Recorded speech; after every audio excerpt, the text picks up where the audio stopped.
Bonjour à toutes et à tous, bienvenue dans votre journal de l'économie sur Pi Business Info, votre rendez-vous quotidien avec l'essentiel de l'actualité économique du Sénégal, de l'Afrique et du monde. Au sommaire de ce vendredi 19 septembre 2025.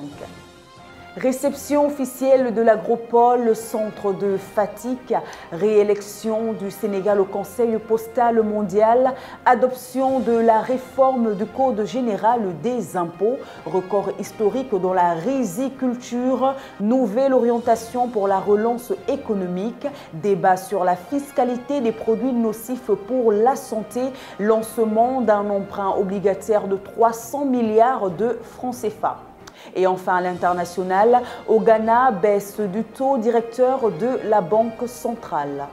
Le développement de tous ces titres dans une poignée de secondes.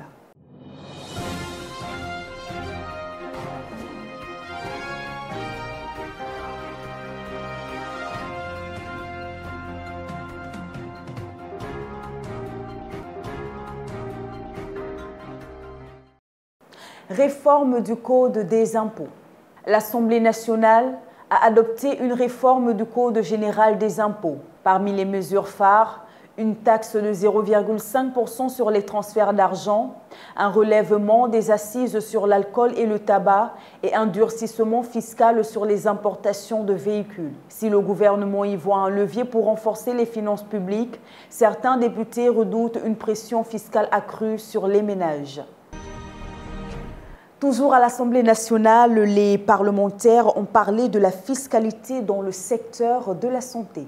À l'Assemblée nationale, les députés envisagent de surtaxer les crèmes de dépigmentation, bouillons culinaires et boissons sucrées. Objectif, protéger la santé publique et mobiliser de nouvelles ressources pour l'État, tout en incitant à une consommation plus responsable. Restons à l'Assemblée nationale pour parler cette fois-ci de fiscalité dans le secteur des télécommunications. L'Assemblée nationale a adopté une réforme de la redevance RUTEL. Elle réactive la taxation à l'importation des téléphones mobiles afin de renforcer les recettes publiques. Les députés demandent toutefois que la charge fiscale pèse davantage sur les opérateurs que sur les consommateurs. Concernant la taxe sur le mobile money, le CPCP hausse le ton au Sénégal. Le cadre permanent de concertation des prestataires du transfert d'argent, CPCP, tire la sonnette d'alarme. Selon l'organisation, la nouvelle fiscalité imposée au mobile money menace un secteur vital pour l'inclusion financière et risque de fragiliser l'économie numérique du pays. Notre reporter Abdoulaye Barry s'est penché sur ce sujet délicat. Au Sénégal, le débat sur la nouvelle taxation du mobile money prend une nouvelle tournure. Le cadre permanent de concertation des prestataires du transfert d'argent, le CPCP, hausse le ton.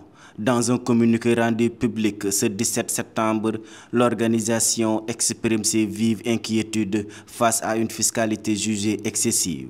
En une décennie, le mobile money a permis à des millions de Sénégalais d'accéder aux services financiers, faisant du pays une référence en matière d'inclusion financière en Afrique de l'Ouest. Mais selon le CPCP, ces acquis sont aujourd'hui menacés. L'organisation prévient, cette taxation risque de déséquilibrer un écosystème déjà fragile et pourrait provoquer de graves perturbations dans le secteur du transfert d'argent. Le CPCP tire la sonnette d'alarme.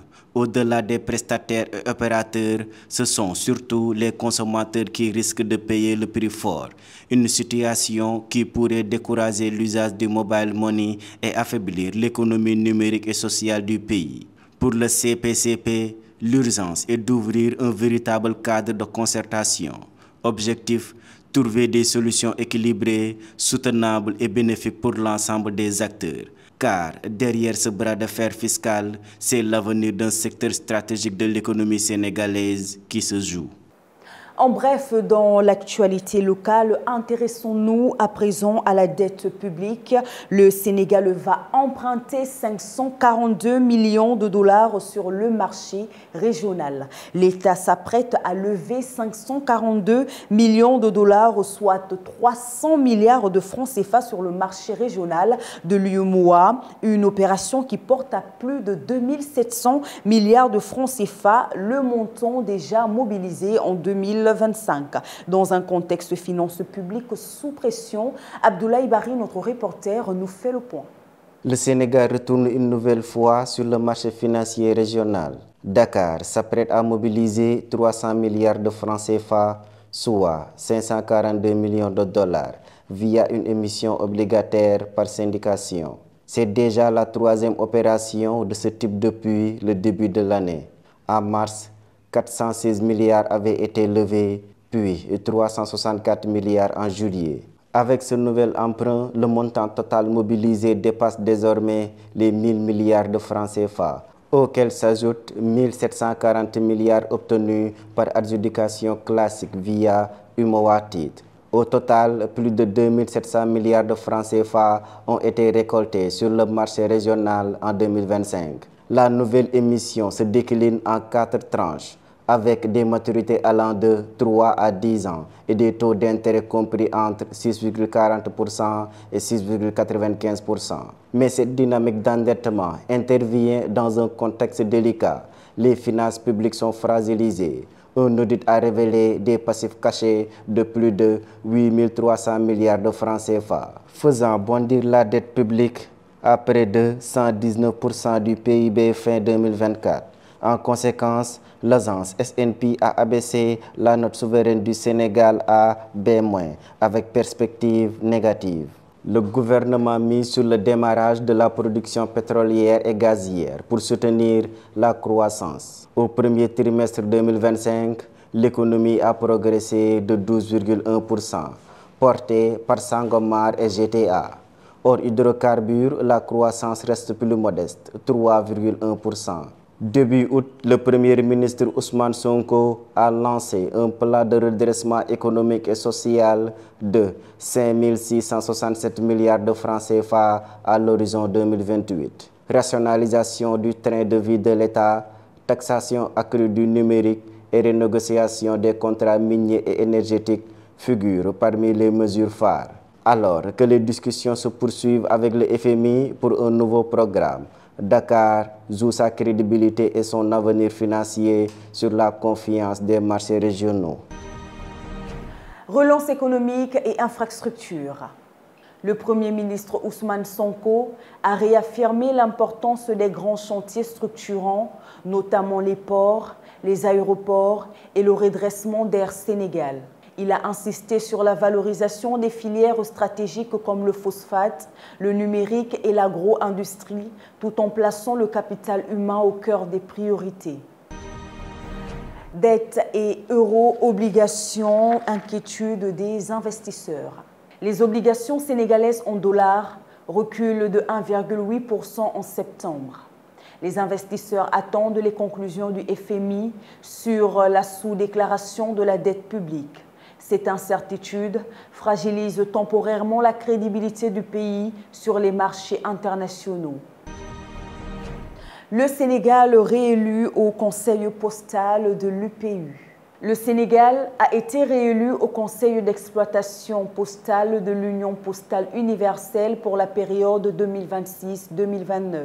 Cette réélection, actée à Dubaï, confirme le leadership du pays dans la digitalisation et la modernisation des services postaux. Elle permettra au Sénégal de continuer à peser dans les grandes décisions du secteur. Agropole Centre Afatik. Le ministre de l'Industrie et du Commerce, Dr Serigne Gueye Diop, a officiellement reçu les clés du parc agro-industriel de Mbela-Kadio. Ce site de 15 hectares, extensible à 30 voire 50 hectares, est doté d'infrastructures modernes grâce à un investissement de plus de 3 milliards de francs CFA de la coopération belge. Objectif, accueillir davantage d'unités industrielles, diversifier les filières et créer des emplois. Riziculture a un record dans la vallée du fleuve Sénégal. La vallée du fleuve Sénégal a enregistré une production record de 420 000 tonnes de paddy en 2025 contre 340 000 tonnes l'an dernier. Grâce à des intrants de qualité, une meilleure irrigation et l'appui de l'État, la filière rizicole confirme son rôle central dans la marche vers l'autosuffisance alimentaire. Transition écologique à Louga. 50 petites et moyennes entreprises de Louga bénéficient d'un appui technique et financier dans le cadre du projet ProVive. Objectif, renforcer l'agroécologie, l'économie verte et circulaire afin de stimuler l'emploi local et promouvoir un développement durable. Stockage frigorifique dans l'horticulture. Un partenariat public-privé de 307 millions de dollars a été signé avec la société Agricool pour développer des chambres froides dans les Niayes. Ces infrastructures solaires permettront de réduire les pertes post-récolte, estimées à 50 milliards de francs CFA par an, et de soutenir la filière horticole en pleine croissance. Nous continuons notre journal de l'économie avec l'actualité internationale. Au Ghana, baisse du taux directeur. La Banque du Ghana a abaissé son principal taux directeur de 25% à 21,5% grâce à une inflation en recul depuis 8 mois. Cette décision vise à relancer le crédit et l'investissement privé dans un contexte de reprise économique encadré par le FMI. Au Niger, 25 millions de dollars de la Suisse pour l'éducation et l'agriculture. Le Niger et la Suisse ont signé 3 accords de financement d'un montant total de 25 millions de dollars, soit 14 milliards de francs CFA. Ces programmes, qui s'étendront jusqu'en 2029, visent à renforcer le système éducatif, soutenir plus de 5000 exploitations familiales et promouvoir l'entrepreneuriat agricole des jeunes et des femmes. Casablanca Business Forum catalyser la croissance africaine. Le 19 septembre, Casablanca Finance City et le Financial Times organiseront la première édition du Casablanca Business Forum sous le thème Positioning Africa's Company for Growth in a Changing Global Economy. Plus de 400 décideurs économiques et experts internationaux y participeront pour débattre de l'avenir économique du continent autour de 4 grands axes. Investissement, finances durables, financement innovant et le rôle de la technologie. Tchad, 1,1 milliard de dollars pour l'accès à l'électricité d'ici 2030. Le Tchad a annoncé un investissement de 1,1 milliard de dollars pour accélérer son électrification et atteindre un taux de 60% d'ici 2030. Le plan prévoit l'ajout de 866 MW de nouvelles capacités, dont plus de 500 MW issus du solaire, afin de réduire la dépendance aux hydrocarbures et de stabiliser les coûts. Ainsi s'achève cette édition du Journal de l'économie. Merci pour votre fidélité. On se retrouve lundi prochain pour un nouveau décryptage complet sur l'actualité économique du Sénégal, de l'Afrique et du monde. Sur ce, passez une très belle journée et bon week-end d'avance à vous. À lundi.